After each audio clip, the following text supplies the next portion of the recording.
Yeah.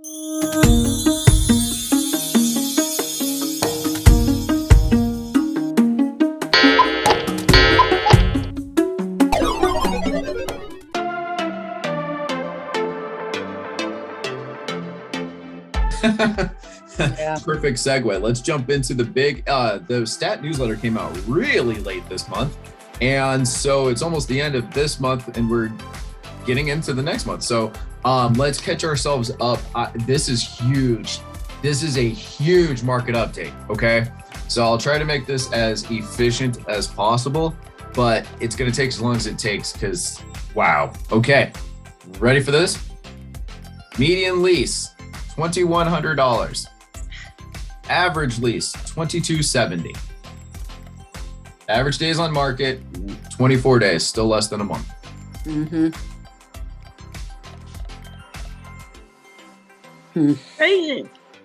Crazy. Isn't that?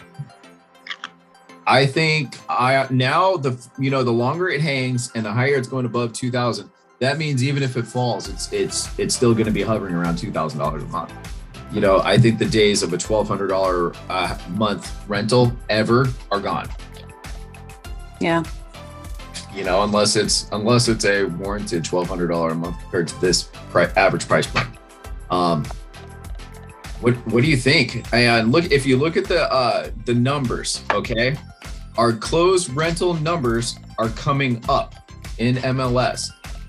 Okay, so that either, in my opinion, that means that there's either more people using the MLS to list their rental properties. Okay. Right now, there's an influx of, let's say, investors finishing properties. So there's more rentals coming to the market in general, specifically on the MLS. Okay. And that's the weird thing about this newsletter is the MLS is by no means the majority.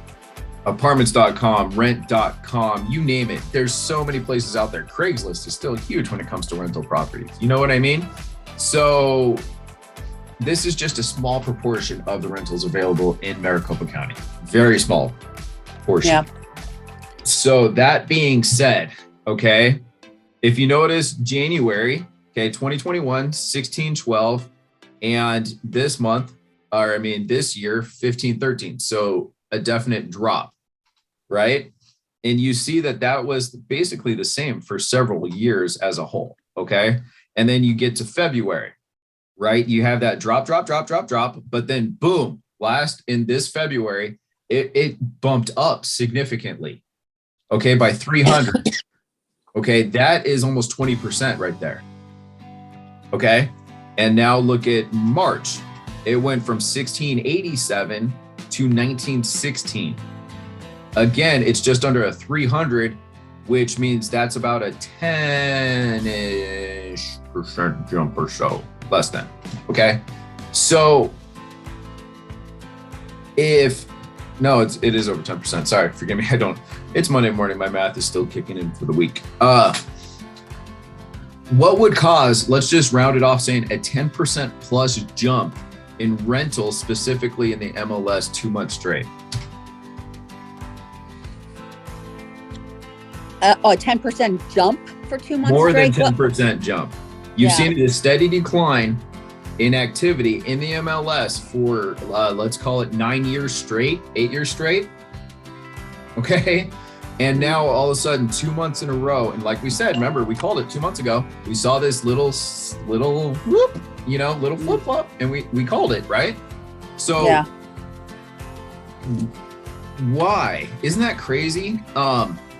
Why do you think there's a jump in the MLS and rentals? Like a significant jump?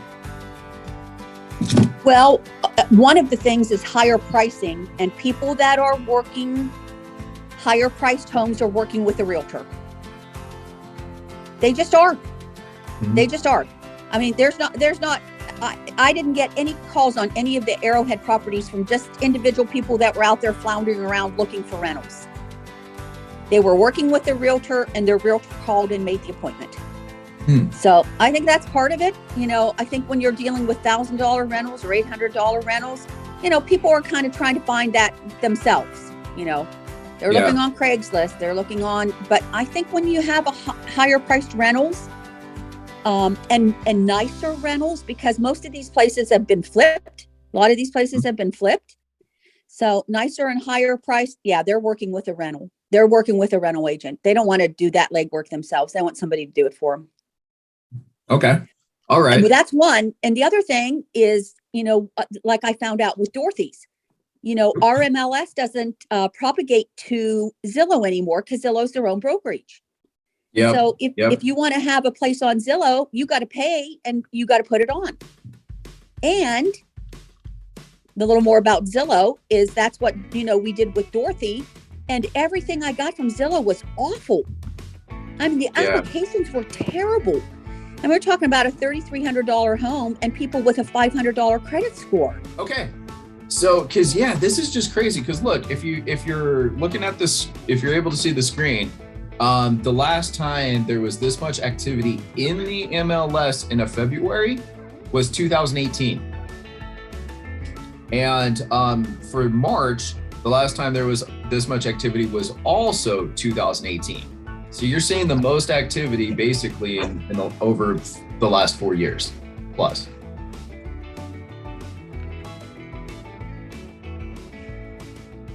Hmm. 2018. Right? I mean, it's going month to month, that is, because we can't compare seasonal differences because everybody, as you know, rentals move during the summertime for whatever reason, and there's always, historically speaking, I guess that's when people like to move because the kids are out of school. It's just easier. So rentals always bump up during summertime, whereas sales drop because nobody wants to move during the summer. Yeah. When people have a choice, but when you're renewing a lease yearly, they stay. They may go from June to eventually to July to maybe to August, depending on how that plays out. But they congregate always yearly at the same time renewal. So nonetheless, that's that. So Fred, to catch you up, we're doing I don't know what's happening to my computers. I tried from both computers. I don't know what's the other link. Yeah, the other links must not be active. I don't know. Yeah, we'll save that one because that is the link. It will be that link moving forward. So yeah. But to catch you up, we're doing the big monthly newsletter. Stat was late this month, so we finally got it, and we're doing the big monthly update. And we've started off with the rentals, and what's insane is that the median lease $2,100, average lease $2,270, but we've seen an uptake in MLS rental activity by over 10% over the last 2 months. Like the last time you've seen this much activity, notice like here's January, right? Since 2007, every year since 2014, less, straight on down, minus 2019 there really quick, right? Same thing, February, less, straight on down, then all of a sudden, boom, 10% more last in February, and then March, less, and then all of a sudden, boom, 1,900 plus. I mean, we went from 1,687 to over 1,900 rentals in the MLS last month, and these are actually rented out. Oh, these are already rented, not for rent. Closed rentals per month, exactly. Well, it's harder and harder for people to qualify for a home now. That's what Bruce was saying. Exactly. Mm-hmm. So you got less people able to qualify, which naturally causes an uptake in rentals. And then people looking to spend $2,000+ a month or whatever it might be aren't looking to do it by themselves. So they're using realtors to help them out. And I think that sums up what Ruth said pretty well, right? Yeah. Yeah, it's really a challenge for us to even try to place somebody. I ran into a young man that he's renting and looking, but he just can't find anything that's in his ballpark. Mm-hmm. Yeah, it is. It's still an insane market. So that sums up the. Oops, I closed off the wrong thing here. Let's go back and open up the stat newsletter, guys. This is crazy. Ready for this? Okay, so. Month over month, sales are up 26%. Okay. Now, that the natural growth, right, between January, February, March, April, right, starts in February, goes to March. This is technically March. They just came out with this last week, so these aren't old numbers, okay? This is literally, they just came out with it. So for March, we had an uptake of 26%. That uptake of 26% is still 3% less than the year prior. Okay, so sales are down year over year, 3%. Long story short, 2.8%. Okay, so somebody recall last month, is this 2 months straight of less? That's 3 months straight of less? Yeah, that's probably because of availability, not because of demand. Well, thank you for that perfect segue, Fred. Let's find out. New inventory. Increased 22.1%, but it's only down 0.3%. Almost negligible. So inventory is still there. Less sales, inventory still there.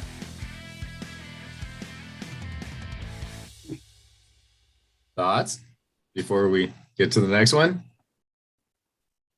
So we have just as many people now starting to listing their homes, slightly less sales going on, which leads to somehow inventory decreased by 6%. How? How? Okay, Yeah. so sales decreased inventory only decreased by 0.3. Sales decreased by 3%, but somehow inventory still plummeted by 6% more year over year. Will the listings expire or not renewed or what? Could have been. So inventory did not go up, guys. It actually went down. So it's the opposite of what you would think. Exactly. So obviously if inventory goes down, does that mean it's going to impact prices the way we thought it was going to, per se? No, obviously, because sorry, what was that, Ruth? Well, I don't know. I mean, inventory down generally affects prices. I don't know. But there's maybe less people looking right now because, like Fred said, they can't find anything. So that puts them in a precarious position of, I've got to renew my lease or else I'm not going to have a place to go. But I still see prices of houses going up. Which leads to, obviously, there's a hesitancy right now for people, I think, to pull the trigger again, because anybody that's selling a home today is going to need to buy the home today, like you said. So there's a hesitancy. There's a reluctancy to list their home right now. Yeah. You think? I think too, people are thinking maybe this interest increase is temporary. That's what I thought too. Maybe they think we're in a bubble and it's going to come back down. And it's going to come back down. Yeah. I thought the same thing. I have a couple that was ready to purchase and they qualified and everything for around 300,000. Well, I was having a hard time even finding them something for 300,000, but in any case, they where they were renting, the landlord increased their rent $500, but they were way low to begin with. And she warned them that it was going to be another 500 to the next year. So that's why they started looking. Jimmy, Christmas. Yeah. So what happened though is they must have worked out a deal with her because they're staying in. They're going to stay in where they were, and keep renting and pay the $500 additional. Yeah. Well, let's say their rent was $1,300. If they raised it by $500, it's still only $1,800. They're still saving money theoretically. Yeah, and I think that's what they were so low, and it was a ticker shock to them when she said, I got to have $500 more, but it was still under market. But then when it was shopped around, that's the same thing, Ruth. Ruth, are you familiar with that tactic? Yeah. Oh yeah. Yeah. That's what they do. That's what property Yeah. management landlords do. Yeah. They don't max out to ding their clients. So they actually are being good people and saving their clients money. I mean, Right. saving their tenants money, but at the same time, they need to capitalize on that market. You have to tenants and everybody have to understand this is an investment. So the fact that they're not maxing it out means that they are actually reasonable, decent people, even if it doesn't seem like it. Most Well, and this is the I deal. hate to say it, but that sucks. You know, on both Yeah, sides. but this is the deal too. So they're thinking, okay, if my tenant moves, I'm going to have at least 30 days of downtime. Let's just say 30 days of downtime. So there's a month worth of rent lost. If the tenant's been there for a while, they're going to have to paint it. You know, you always have things that have to be done between tenants.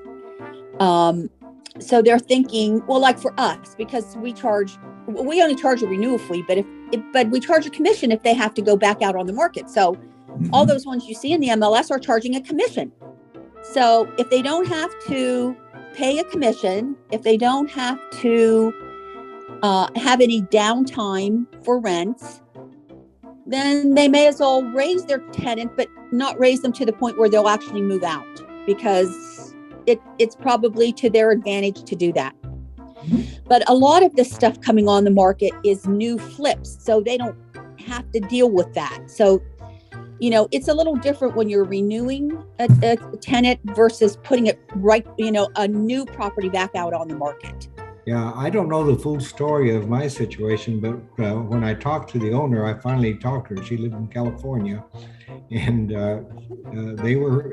they had a mortgage, and they were depending on the rent to help pay the mortgage, and they had an air conditioning going on. So they must have struck a better deal with the existing tenant in order to keep them to help defray those costs. Yeah. Yep. Yeah. Yeah. Well, it's kind of like, here's like a little, you know, diagram of kind of where they're at. You know, they like, obviously the tenants want to be here. The owners should want to be here. And here's like your, you know, here's average. So let's meet it right here. So that way they can't go anywhere else, you know, but like, you just try to get that little extra bit. And it's a window where it's more profitable for the owner, but it still saves money compared to the tenants. I mean, to go anywhere else. And so it totally makes sense no matter which way you cut it.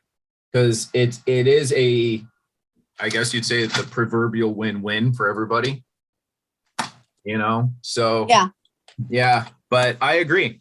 Okay, so to get back to then to bring it around, I think that drop in inventory doesn't necessarily have to do with more sales. I think you guys are right. It's people being hesitant.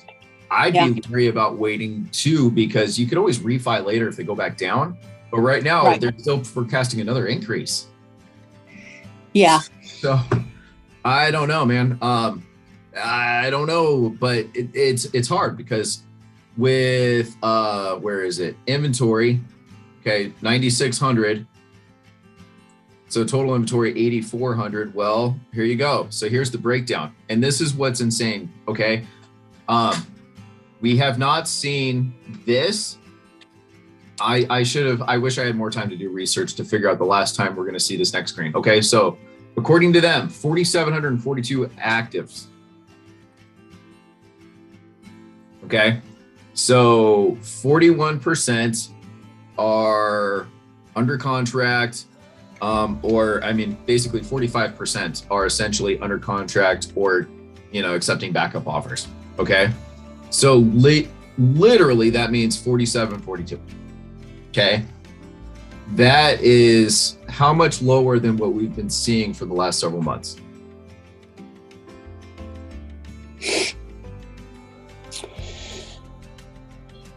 I know this is hard. Okay? Yeah, it's lower. Yeah. Okay, in the world of, let's say you're dealing with 5,000. So in the world of 5,000, is 250 a decent amount? What is 250 compared to 5,000? Half.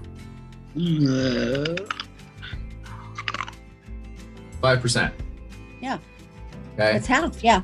50%. Well, I'm not saying 2,500. Sorry, I'm 250 in general. So Okay. 5%. Exactly. So 5%. Okay. So if we saw a drop approximately 5%, okay, that means that now we are dealing with, according to the MLS, that.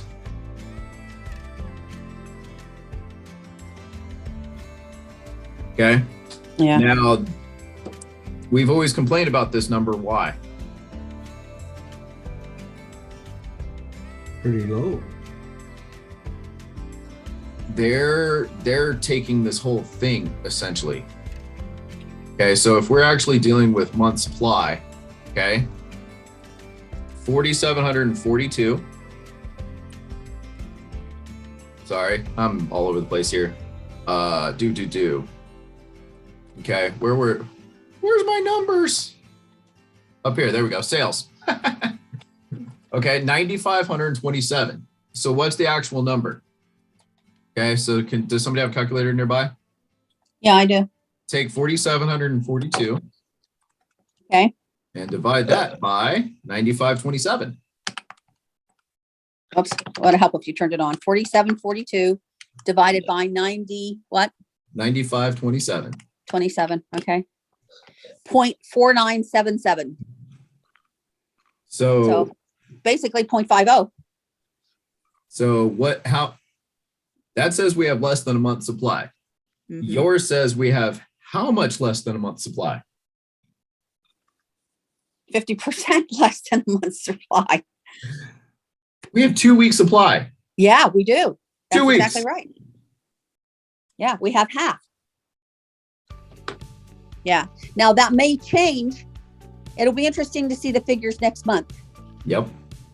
Because that may change if, like Fred said, people that can't find houses, people that have said, okay, well, I'm just going to sign my lease again, backing out.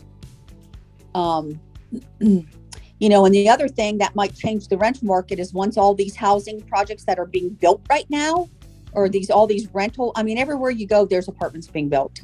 Once they're all done, will that affect the rental prices any if we're overbuilt? Maybe we're not going to be overbuilt here. Well, that begs the question, how good is Arizona's economy? Right. Compared to the jobs and compared to the people moving and compared to the need for housing, will it outdo that number? That's a great question. Will there be a flood?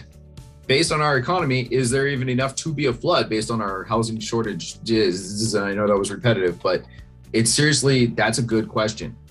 Okay. Yeah. Right now, if we didn't add one more home to the market, we would run out in 2 weeks. Yep. Let that sink in. Maricopa County, millions of people could run out of homes in 2 weeks if nobody put a new home on the market today. Mm-hmm.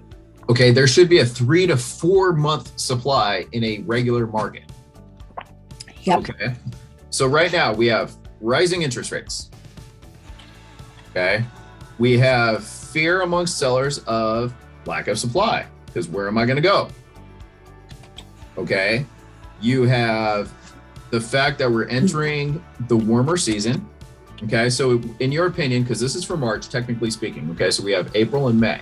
When do you think our market maxes out? Is it April or May?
What do you think is the peak The housing market, in Arizona? Yeah, in the Phoenix area. When's our peak? Probably April. Think April? So you think Yeah, next month will be our peak month, and it will see a decline then moving between May, June, July, August, before it circles back around again? Probably. Okay. So that means next month it might be even less than this. If that's the case, because it might be the peak month of people coming to the market and peak month of selling. So notate that. Although we have such an influx of people and jobs that are coming online, that it might not be. It might just keep climbing. Well, yes. Okay. So she mentioned the flood. So on the flip side, you have our economy, which is insane. Okay. You have the demand, which is going to just take with this much. I mean, 2-week supply, we need to get up to 25,000 just to even reasonably be normal. And we're at 4,700. So we would need to see a jump of 3,000 to 4,000 homes for about 5 months straight to even get it back to normal. So you would have to double it for 5 months straight to even get it back to normal. Wow. yeah. Well, Okay. Arizona is has the highest inflation of any state in the United States. It's up. It's It's crazy. Yeah. Yep. Okay. Well, yeah, we have some information on that one too. So look at this. Are we talking about housing inflation or just general across the board? General across the Across the board. board. Yeah. Mhm. It's our average income is one of the highest as well. So I mean, it's kind of unfortunately keeping up. It sucks. People aren't necessarily getting ahead. We are making more money, but we're also equally spending that money, if not more. If not Okay. more. Yeah. Yeah. So new list price. Look at this. I filled my truck up with fuel yesterday, and it was a quarter down, and it cost me $150 to fill it up. Yeah. I found a truck, and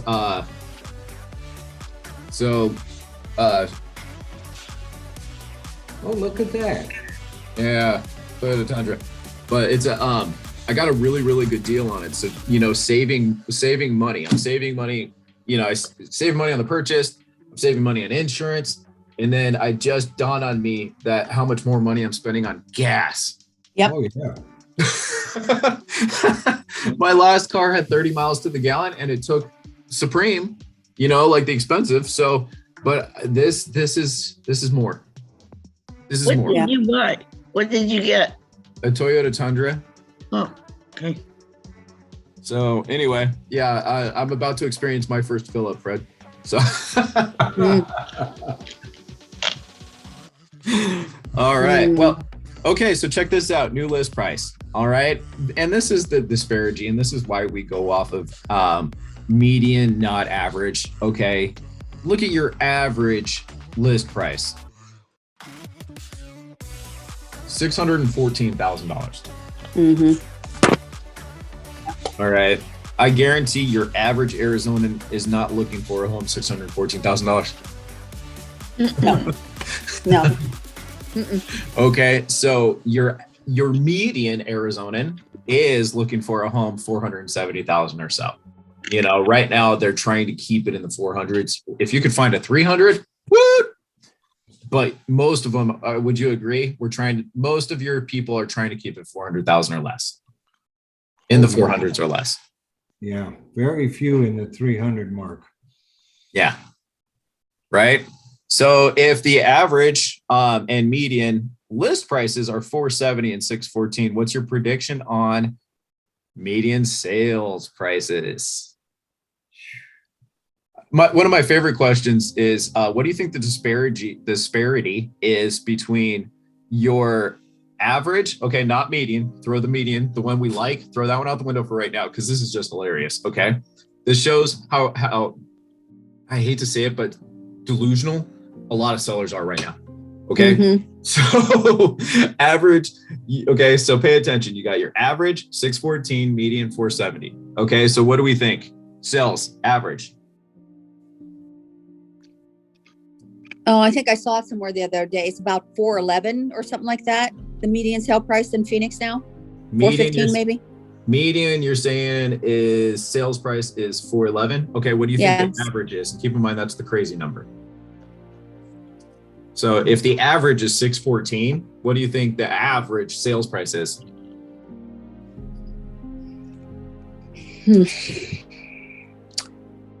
Probably 475 to 525. Okay, so yeah, you're thinking that there's about $100,000 difference between the average numbers. Okay. Yeah. And about a $50,000 discrepancy between the median. Yeah. Okay. Fred, what do you think? Oh, I'm at a loss. I don't know. Marilyn? I'm with Ruth. Yeah. Okay. Look at this. Hey, Ruth, look at that, 569. Yeah. So there's about a, let's call it a 40 some odd $1,000 discrepancy between the averages. Okay, 614 and 569. Okay, that's significant. You know, that's 10% basically right there. Now there's only a 10% difference in the medians. Look at this. Okay, so if you look at the numbers, this means a lot. Okay, averages about the same, but year over year median is actually up 3% compared to the sales prices. Yeah. So sales prices, I mean, list prices have come up 25%, but that actually means the sales prices are come up 3% higher than that. Mm-hmm. Okay, so put 2 and 2 together. If your list price came up is, let's call it 400,000, and your average sales price is coming up 3% higher, what does that mean still? Well, people were paying over. You got it. Mm-hmm. Your average home over the last year is about 3% over list price. Right. Yep. Well, I'm kind of surprised it's only 3%, to be real honest with you. 3%. Well, yeah. Well, that keep in makes, mind, list prices came up 25%, Ruth. That's right. I was going to say that makes sense. Yeah. So we have this couple in our family in our church that was wanting to buy a house, all of them together. But the husband only speaks Spanish, so they found a Spanish-speaking realtor. But they found one around our church, which is right there, 31st and Bethany, within walking distance of where our church is. And their offer they put in 10 or 12 different offers. This one got accepted at $371 for a 3-bedroom, 2-bath. It's pretty nice. It's never been remodeled, but it's in good condition. But they did agree that they would pay up to $6,000 over if the appraisal, Yeah. Yeah. So, yeah. Well, hopefully they won't need it, but that's smart. Yeah. Yeah. So. Yeah, you remember, well, we hear it all the time, but especially when you first get your real estate license and when you're taking some of your first classes about how to list property and how to price property when you list it. Yeah. You know how they say it's a ratio, right? If you want to sell it quick, what should you do? Well, what's happening now if they want to sell quick is they just list it real low and let it go to bid. Well, okay, remove this market, just the historic tried and true. Yeah. If you want to sell it fast, what should you do? Yeah. Well, you should undercut everybody. Well, no, when you're listing a home, okay, let's say you need to sell your home fast. What's the tried and true method? Just very literally just low sales price, right? Exactly. Yeah, low sale. Yeah, listed under what everybody else is selling theirs for. Yeah. Exactly. Okay. Now, on the flip side, if someone has all the time in the world, eventually they say the market will meet that list price. Eventually. Okay. It might take a long time. Well, look at this. Okay. Look at where we are. Okay. And look at where the average sales price was last year. Yeah. Okay. So this crazy number, oops. Okay. This crazy number right here, 614. Okay, that was that's a crazy number today. Well, 470 was a crazy number last year. Yeah. Yes, it was. And now we're there. Now we're there. Okay? Yeah. So if things keep going, this crazy number might very well be the median number next year this time. Yeah. The market, given enough time, crazy people last year now could sell their home. Yeah, that's right. That's exactly right. Yeah. You just need to keep it on the market for a year. Hey, look, it worked. Hey, Fred and Marilyn, I already told Josh about this last week, but you know that the neighborhood that I live in, they're old Continentals and they're selling for, $450. My house would go for $450 to $495 or something like that. There's one listed on my block right down the street for $850. Oh, for crummy sakes, where are they coming from? Oh, it's beautiful. It's beautiful. It's beautiful. It is just spectacular with dedicated RV parking, a guest house, not guest quarters, a house. Beautiful pool, nice big lot, marble countertops. It's really it's spectacular. But and just remember, this is average. That is highly upgraded. It's bigger, has every upgrade under the sun. It's got the beautiful lot. Didn't you say it has the 3-car garage? You said? No, two. It's only two. Mm-hmm. Okay, but it's got the diving pool and all that other fun stuff. It's over 2,000 square feet. Gorgeous. I mean, it checks all the boxes minus the 3-car garage. Can't beat it. Yeah. So, so reasonably that will sell for more, but exactly how much more? Yeah, exactly. Oh, man. Okay, so here's where they're saying the sales price forecast. Look at this. That's not small, guys. That is not small.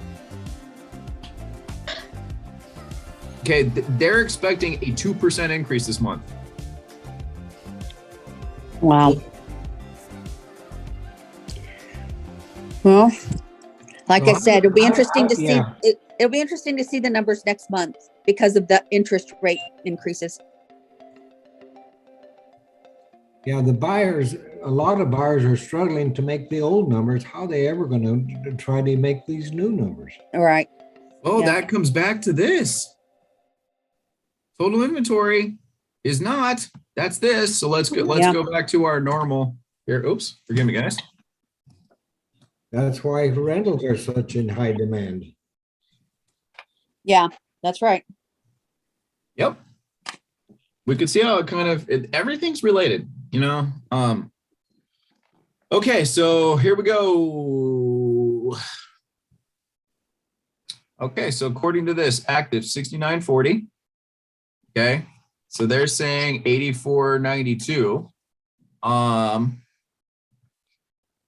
Mine doesn't include those. There you go. So we're already way higher than they said on that level, which is kind of nice. But once we take away the coming soons, let's see what we got. Wait. 6,082 average. Right back. I mean, on the market right now. So if we have 6,082, truly, let's divide that by the 94. And what do we got? 6,082 divided by 94. What was the numbers? It was what? 90. 27. Yeah. Yeah, 64.7. Okay, so about 3 weeks worth of homes. About. Yeah. Okay. So it's not as desperate as the 2 weeks, but 3 weeks of homes is still not that many. And that kind of dictates what's going to happen. Okay. Now notice this. When was the last time we saw this? Okay. Distressed properties up. Okay. Now, foreclosures pending month over month showed an increase of 20%. Now, keep in mind, it was such a low number. Okay, such a low number to begin with. Okay, so you're talking millions of people to only have 1,000 distressed properties total. That is amazing. That's amazing. We need that to go up by, let's call it tenfold before we're even remotely dealing with anything historically bad. Okay, obviously anybody losing their home is bad, but historically speaking, millions of people to have. Okay, so what is it? There's what did they say? 4.5 million people in Maricopa County, and 1072 divided by 4.5000. Okay, that means I don't even know that many decimals, to be honest with you. Okay, that's the percent of people that are distressed in the valley. Okay, so we're talking what? You got Still low. 10, hundreds, thousands. So 2 in like 10,000 or 2 in 100,000, something like that. Yeah. Okay. And I'm even surprised that there are 2, because the market is so good right now. Can't they sell those before they go into foreclosure? You would think so. Well, some lotteries have a greater chance of winning than we're talking about people in foreclosure. Okay, Yeah. so that's still amazing, and you're right. That's it. There's so many options available, and these are people just in the process. These, I would wager the majority of these are not going to go to foreclosure. These people just they're in the process. That's it. Okay. Now the sales part, that's where there were literally no short sales. Yeah. Amazing. 100%. And then their own sales dropped 59%. Okay. So be aware of that, because what is this? This is a sign of something. Okay. So behind the scenes, we're seeing the rumblings. We really are. But these random things just keep kind of throwing, call it good or bad, they just are throwing kinks in what we're seeing. You know what I mean? Yeah. So average days on the market went down again. Obviously, as long as there's less than a month's supply, it's going to be hovering in the low parts, man. So 37 to 32. Okay. And there was one thing in here that I saw. Okay. By no later than June 19th, I predict that we will see an event that has never occurred, but has been anticipated for over 50 years. The Phoenix Suns will win the NBA championship. Yeah. Blah, blah, blah. But we're going there. Okay. But this is where I was really talking about here. Everything is in flux. Okay. So how do I say this? Sorry, I should have just got planned a spiel here for this part. By the way, anybody that's my age, 40 years old, you understand the significance of the Suns going to the championships. Oh yeah, they got to play better than they did last night, though. I mean, you remember the whole hubbub when Barkley and everybody, and what was it? It was against. I'll never forget when Steve Kerr hit that. I will never forget that shot that Steve Kerr hit to seal our fate. Anyway, okay. All right, so down. Okay, the prices rose 8.5%. Same time last year. Okay, marking a 40-year high. Okay, so that's where we were talking about the inflation. Okay, the S&P down 8% since January 1st. Okay, as a whole, if it's down that much in the 4 months, that basically indicates a what? A recession. Lack of confidence. Absolutely. Yeah. Okay, Arizona's unemployment rate fell. Okay, Arizona's on fire. All right. Now, what that means is this. Look at all these things coming up. And I'm glad that they put this in, because this was, this is like the Arizona Commerce Authority. Okay. So institutional buyers purchased 1,854 homes. Okay. Huge increase. Okay. 3,918 newly built homes sold in the first quarter. Okay. But that's less than last year. Okay. Yeah, I would say that's accurate. Less building than last year. All right. Cash purchases accounting for 18.5% of all purchases. Okay, so that goes back to, and I hate to say it, but that's not your average person that can pay $400,000 cash for a freaking home. Not really. Which goes back to the institutional buyers. That's not average. Okay. Now, what are institutional buyers looking to do? One of two things. Well, they're going to take advantage of the price appreciation. They're either going to flip it or rent it. Exactly. They're not primary residents. So these are flippers or renters. Well, most institutional people like Blackstone and other people like that, they're definitely not flippers, which means a lot of those are rental properties, which is good in its own right, which is why we can see the increase there too. But at the same time, what is the magic ratio of primary residence purchasers to investor buyers?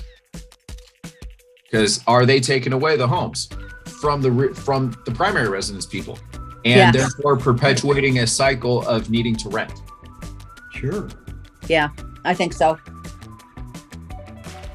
They're in competition with the home buyer. Mm-hmm. Okay.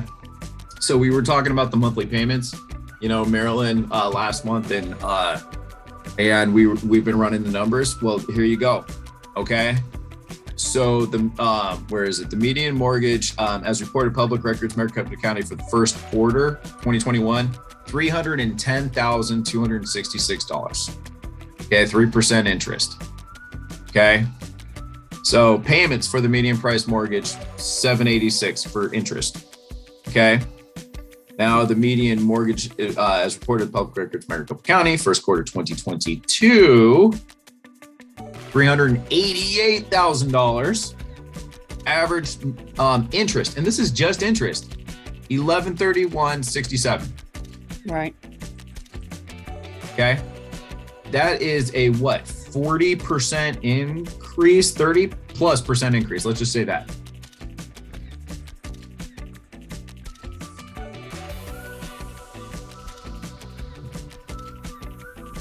Okay, and then it just talks about Freddie Mac here. Today it's 5%, so that literal payment today is $1,652. Just for the interest. Yeah, and that's what they're saying over here. It's a 110% increase today versus last year this time. I don't know about anybody else, but that would scare the hell out of me. Yeah. Yeah. Well, the crazy part is that if you can, it still makes sense to buy to rent compared to rent. Yeah, if you can fathom the big picture and have the guts to do it. Yeah. Yeah. Or qualify. Yeah. Yeah. Yeah. You can even qualify for that. Yeah. Yeah. And this is where keeping our foot on the ground compared to historical interest rates. Okay. So historically speaking, 5% still not terrible by any means. So. Oh no. And when I bought my first house, we had a first of 8.5 and a second of 14. I mean, those were the days of creative financing. You could get a FHA 245 loan, and then you could do a second. And that's what we did to get this house. And our payment went from 181 to 462. And we said, how in the world are we ever going to be able to make that payment? Yeah, that was in probably $100,000 or less. This house, we paid $62,500 for it. Yeah. So I love hearing the monthly responsibilities for mortgages back in the day. That's just awesome. Oh my, yeah, it's crazy. Yeah, but we weren't making a whole lot of money, and Mike hadn't gone into the union yet, and so he was just working, and I was working at a title company. Yeah, it's hard. We didn't have any kids, but we had kids shortly thereafter. Okay. But yeah, but it was a stretch of a house, Fred. It was way bigger than the house that we owned, prior. And we were 7 years old or something, and buying our second house. It was our second house, but we had a chunk of money to put down on it from our first house. So we had a down payment, but still the interest rates were astronomical, you know. Yeah. And then within a few years, they came down a little bit, yeah. and we refinanced it. Every month, think about how much money you're actually saving. Just think about Yeah. it. My Yeah. gosh, man, that's It was only because of the lower $24,000. cost of the house, though, that you were able to afford it. Yeah. Was Well, it- huh? I say it was because of the lower cost of the overall mortgage that you Right. were able to afford it. Yeah. Well, our first house we did cash to loan. Remember cash to loan? Well, So Ironically, wasn't there a weird gas thing going on at the same time? At the same time? 1982. Or was that after the gas thing? No, it Was was after the before the gas gas thing. I think the Okay. gas thing was in 1982. Okay. All right. So I know there was a gas thing, in the 70s where there, it was insane and people had to wait in line. And I think there was another one in the 80s with, I forget what it was. That because of the oil spill or something like that? I forget. But Yeah. Yeah, I can't remember. yeah, I can't imagine waiting in line for hours for gas. And then April fills up at Costco or Presco, Yeah. one of the two, and that's pretty close. It's pretty Yeah. close. Yep. Okay. So before we wrap up, I have one little thing I'd like us to do. Okay. And so if you can, grab a piece of paper and then write down price and interest rate. Okay. Now in Arizona, there's got to be a magic number, right? Where you think the housing prices should be along with the interest rate that you think should be there. Okay. What do you think that is? Like the magic leveling off where you think it should be. Okay. Could be 450,000 with 4%, could be 600,000 with 8%, 250 with 10%. What do you think is the magic ratio where Arizona would be happy right now? Where do you think it should be? Where Arizona would be happy? Yep. Where Okay. the average Arizona family, it's a good market. This priced home with this interest rate in this market, that's perfect. 250,000 at 3%. Okay. I put 400,000 at 3%. Did you say 250? Yeah, I said 250. 250 Hey, at what percent? I'm dreaming. Yeah. Hello, 2011. Yeah, that's right. To everyone. All right. So, okay. So here, Fred, what was yours? 250 at 3. All right. So that's a utopia. I would love to live in your Phoenix. Right on, man. Yeah. Well, we remember that, don't we, Fred? Yeah. Oh, Yeah. yep. What do you think, Marilyn? I don't know. I wasn't paying attention right then. I'm sorry. It's just hard to fathom. I'm 78 years old, and this does not seem real. Does not seem real. Hold on a second. Yes.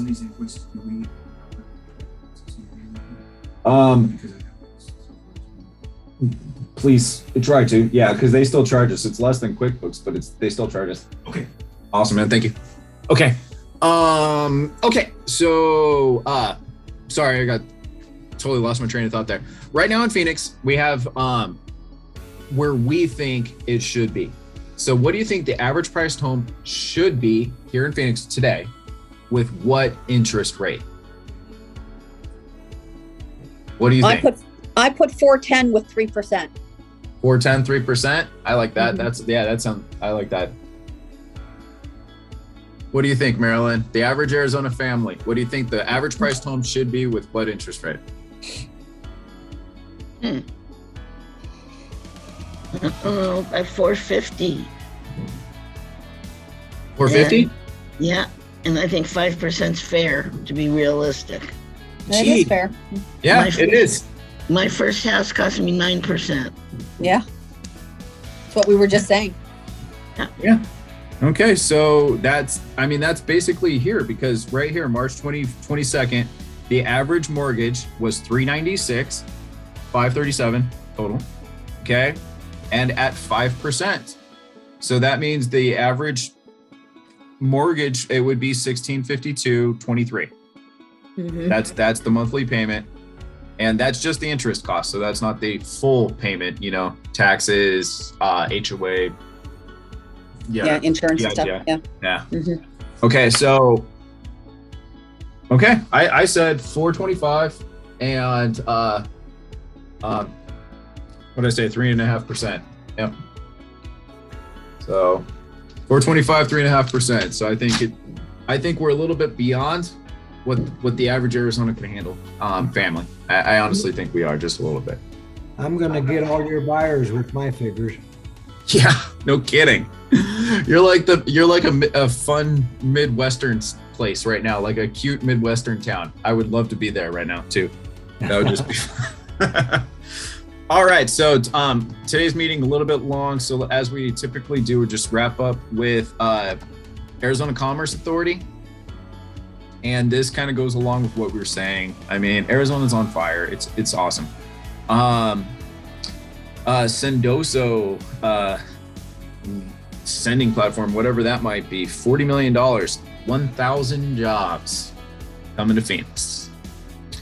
Relocating from San Francisco. That's awesome. Okay. The water conservation. There's a lot of Arizonans, as you know. Does Arizona pride ourselves on being much better with water conservation and handling than, let's say, Vegas and California, for example? Sure. Yeah.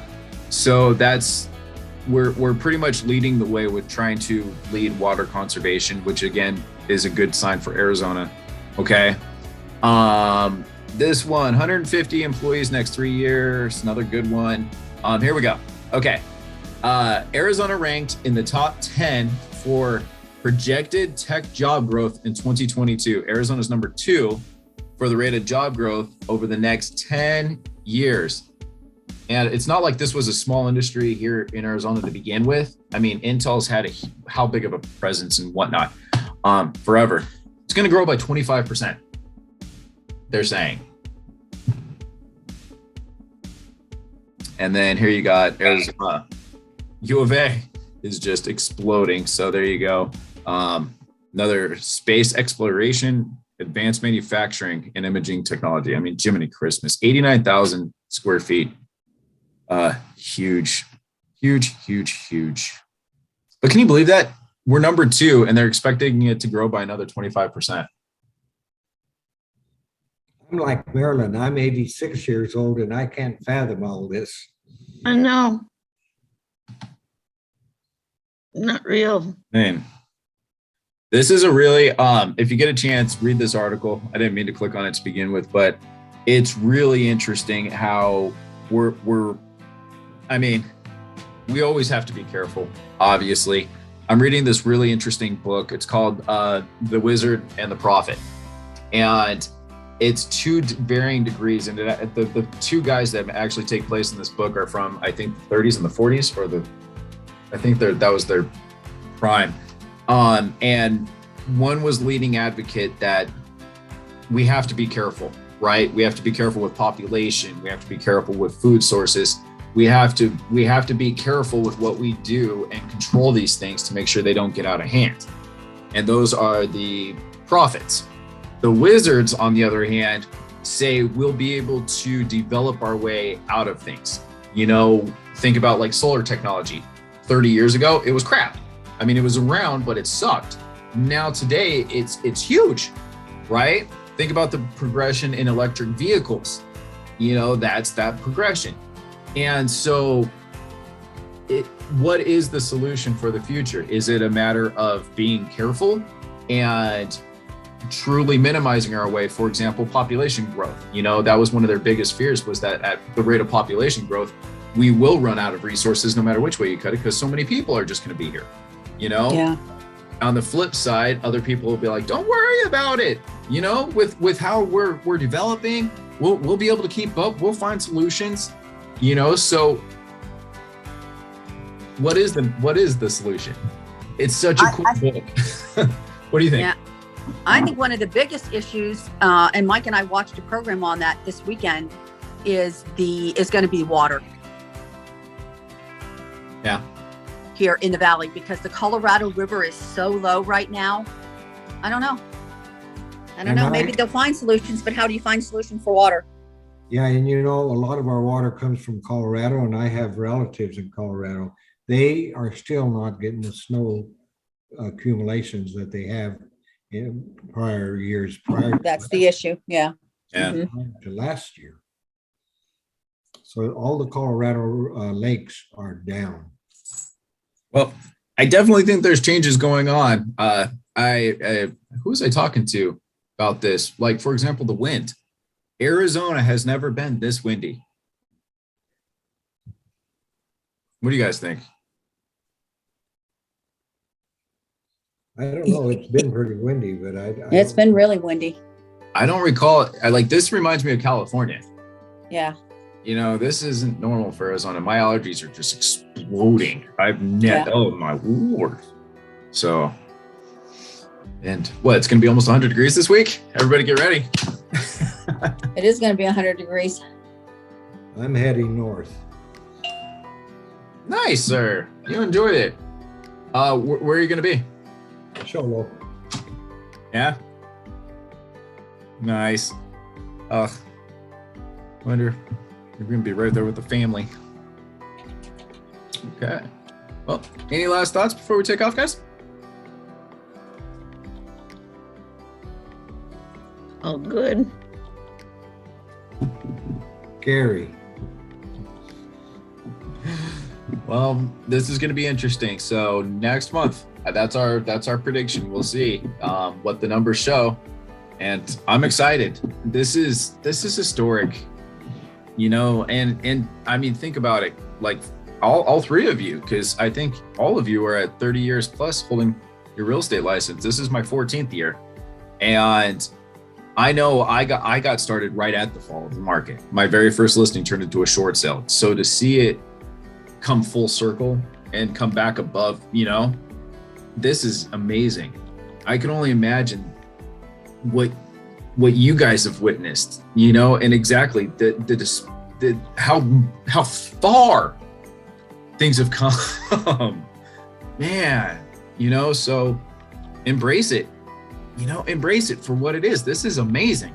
You have to admit, right? In comparison, in comparison where we were, it's just like the invention of the wheel. Yeah. It's like the invention of the wheel, and now you're watching a space shuttle. Like, it's incredible. Yeah, it is. It's yeah. I have kids that'll never be able to afford a house. They'll be lifelong renters. They'll never be able. My daughter, single mom with a kid, Josh, she'll never be able to afford a house. She just won't be able to. She'll just have to continue renting. And so that for her, that means if rent goes up $400, now she's got to get a second job. So yeah, it's tough. It is. She's a hairdresser. It's tough. Yep. And the real hit to this we'll see in 20 or 30 years when my generation starts to retire, and how good of a position we're going to be in at that point in time. Yeah. But the other thing, Ruth, we had the opportunity. Take good care of your kids. Sorry. Yeah, Ruth, at my age, I had the opportunity to buy my first home at $6,500. It wasn't much. Yeah. But it was a place for my family to grow up and live.